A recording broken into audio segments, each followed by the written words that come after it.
Sud Radio, le grand matin week-end. L'info Éco Plus, Didier Testo. Bonjour Didier. Bonjour Laurence. Fondateur de la Bourse et la Vie TV. Alors forcément Didier, on commence ce matin par parler taux d'intérêt car une nouvelle ère aurait commencé et a commencé d'ailleurs. C'est vrai Laurence, dans l'actualité économique, vous avez vu Bruno Le Maire nous parler de la dette, des dépenses publiques, des économies aussi à venir, mais également du côté des entreprises. La société Casino, groupe de distribution stéphanois, se retrouvait par terre. Altis dans les médias et les télécoms devoir céder des actifs, BFM et RMC pour commencer.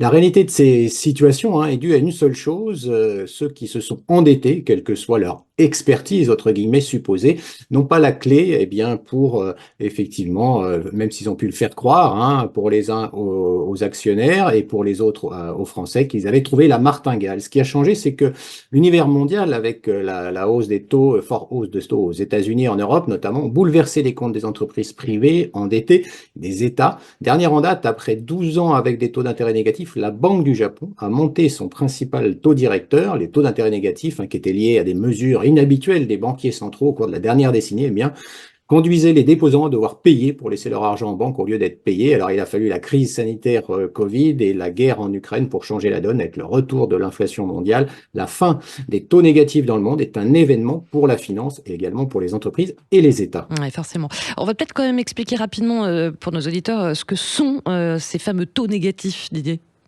Alors, un taux d'intérêt négatif signifie que chaque année, un dépôt vaut moins. Par exemple, un dépôt de 100 $ ou de 100 € avec un taux négatif de 0,1%, vaudrait 99,90 $ après un an, ou identique en euros. Dans la pratique, les taux négatifs pourraient être imposés sur les dépôts des banques commerciales auprès de la Banque centrale. Ce qui s'est passé, c'est que les banques commerciales étaient assez réticentes à transmettre les taux négatifs à leurs propres clients. Alors, éviter les taux négatifs aurait consisté à retirer l'argent des banques, les mettre sous son matelas.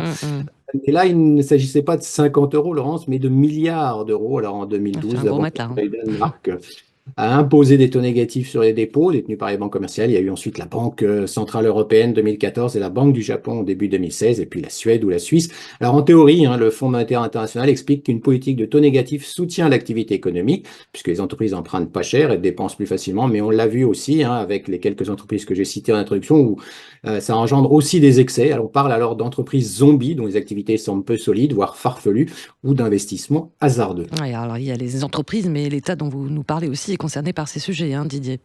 Alors peut-être encore plus que les entreprises qui, globalement, il faut dire, ont su profiter de cette période de taux bas pour la plupart pour grandir ou avancer. L'État mammouth, lui, avec son quoi qu'il en coûte, a oublié une chose essentielle: les dépenses non productives ne font qu'ajouter à la dette en période de taux bas. Alors on ne le voit pas, mais désormais il faut faire des économies. Et alors qu'on découvre, par exemple, que notre armée n'est pas équipée, que les établissements scolaires ou des hôpitaux sont dans un piteux état, pour ne citer que cela. Alors une question lancinante: où est passé notre argent? Car l'État, c'est nous, c'est un peu une tradition sous la Ve République, qui a pris l'habitude de dépenser sans compter, en gros, depuis la mort du président Georges Pompidou, 50 ans de lâcheté, d'erreur, de clientélisme, et j'en passe. En 2023, le déficit public s'élève à 5,5% du PIB, la dette à plus de 110%, selon l'INSEE, qui part d'un premier résultat. Rien n'indique que ce ne soit pas pire.